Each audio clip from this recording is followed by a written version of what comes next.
Assalamualaikum warahmatullahi wabarakatuh. Perkenalkan, nama saya Arthur Ahmad Ramdhani, NIM 90, dan teman saya Edwina Nisrina Salsabila, NIM 96.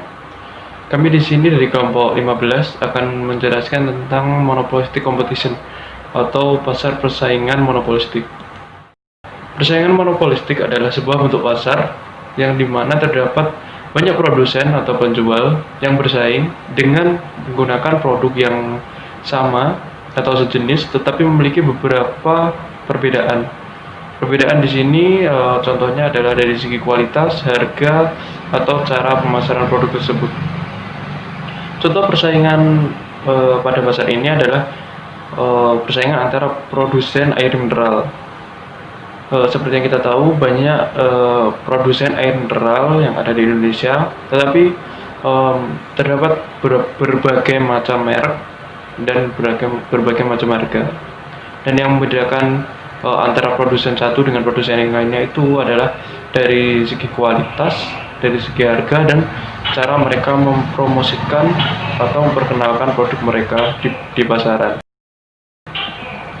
Karakteristik pasar persaingan monopolistik ada 4. Yang pertama adalah terdapat banyak produsen atau penjual. Di dalam persaingan pasar ini terdapat banyak produsen, tetapi jumlah produsen atau jumlah penjual pada pasar ini tidak melebihi jumlah produsen yang ada pada pasar persaingan sempurna. Yang kedua adalah adanya diferensiasi produk. Pada pasar ini jenis barang yang dijual itu sama, tetapi terdapat beberapa perbedaan seperti yang saya sebutkan di atas. Contohnya adalah dari segi harga, kualitas, dan cara pemasarannya. Yang ketiga adalah produsen dapat mempengaruhi harga. Dalam pasar ini, produsen dapat mempengaruhi harga meskipun itu dalam skala yang kecil. Yang keempat adalah produsen dapat keluar masuk pasar dengan bebas. Pada pasar persaingan monopolistik ini, produsen dapat dengan mudah atau dengan bebas untuk masuk ataupun keluar. Contohnya apabila sebuah perusahaan masuk ke dalam persaingan pasar ini, terus pada saat pelaksanaannya itu produsen ini tidak mendapatkan hasil atau tidak dapat mencapai target yang diinginkan, maka perusahaan itu dapat dengan mudah untuk keluar dari pasar ini. Berikutnya adalah keseimbangan perusahaan dalam jangka pendek. Seperti ini ada diagramnya, dapat dilihat, teman-teman dapat melihatnya.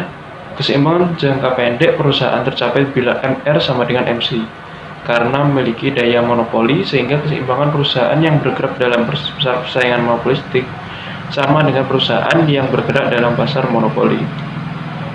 Kemudian adalah ini penjelasan diagramnya. Pada diagram menunjukkan perusahaan mencapai laba maksimum pada saat MR sama dengan MC berada di titik E. Sama halnya dengan perusahaan monopolis, harga jual lebih besar dari biaya marginal atau P lebih besar dari MC. Tetapi kemampuan eksploitasi laba relatif terbatas karena kurva permintaan yang dihadapi sangat landai. Berikutnya, laba supernormal yang dinikmati perusahaan sebesar luas segi 4 APBC, di mana harga adalah P dan jumlah output yang diproduksi adalah Q.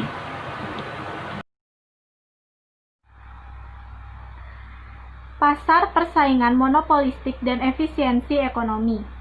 Penjelasan diagram. Penjelasan diagram 1. Laba supernormal yang dinikmati perusahaan mengundang perusahaan pendatang memasuki industri.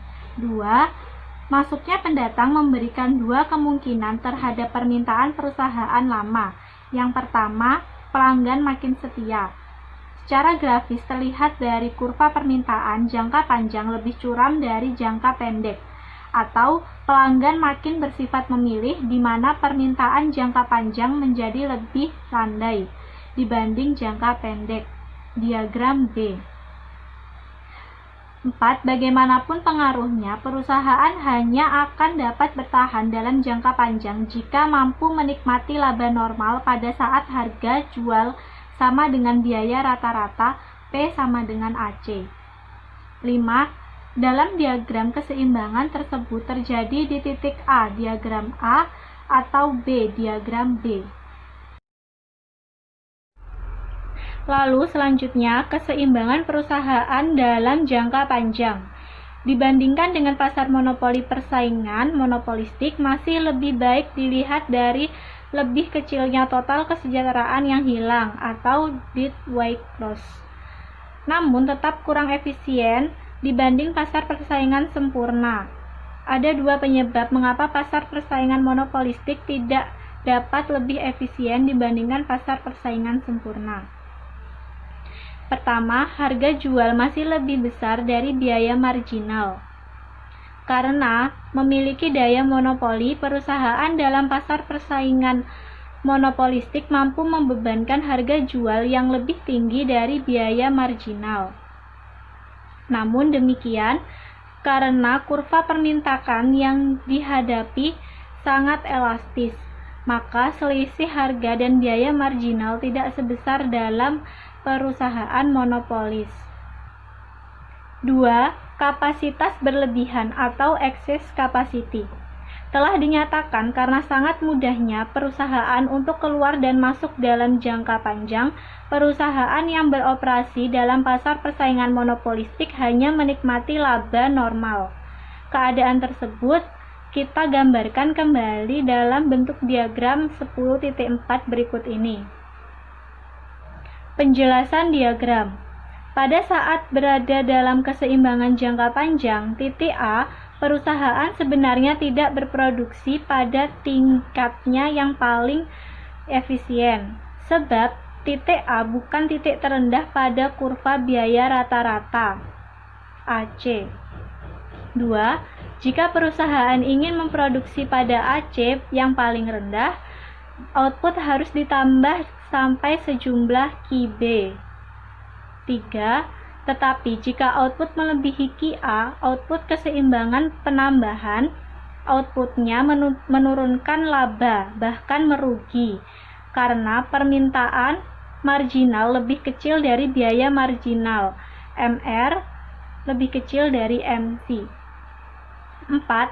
Dapat disimpulkan, dalam jangka panjang, perusahaan yang bergerak dalam pasar persaingan monopolistik akan mengalami kelebihan kapasitas produksi atau excess capacity. Lalu, ada pengaturan pasar persaingan monopolistik. Ketidakefisienan yang dihasilkan perusahaan yang beroperasi dalam pasar persaingan monopolistik menimbulkan pertanyaan, apakah perlu pengaturan? Jawabannya adalah tidak. Hal ini berlandasan dari 3 argumen. Yang pertama, daya monopoli yang relatif kecil menyebabkan kesejahteraan yang hilang atau dead weight loss relatif kecil. 2. Permintaan yang sangat elastis menyebabkan kelebihan kapasitas produksi relatif kecil. Lalu yang ketiga, ketidakefisiensian yang dihasilkan perusahaan yang beroperasi dalam pasar persaingan monopolistik diimbangi dengan kenikmatan konsumen, karena beragam produk, peningkatan kualitas, dan meningkatnya kebebasan konsumen dalam memilih output. Lalu di sini ada kelebihan dan kekurangan dari pasar persaingan monopolistik. Kekurangannya, pasar monopolistik memiliki tingkat persaingan yang tinggi, baik dari segi harga, kualitas, maupun pelayanan, sehingga produsen yang tidak memiliki modal dan pengalaman yang cukup akan cepat keluar dari pasar. Lalu, ada pula kelebihannya.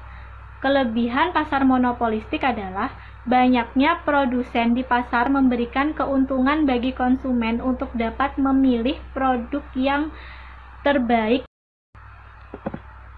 Lalu, di dalam kekurangan, dibutuhkan modal yang cukup besar untuk masuk ke dalam pasar monopolistik karena permainan pasar di dalamnya memiliki skala ekonomis yang cukup tinggi. Kedua, Pasar ini mendorong produsen untuk selalu berinovasi, sehingga akan meningkatkan biaya produksi yang akan berimbas pada harga produk yang harus dibayar oleh konsumen.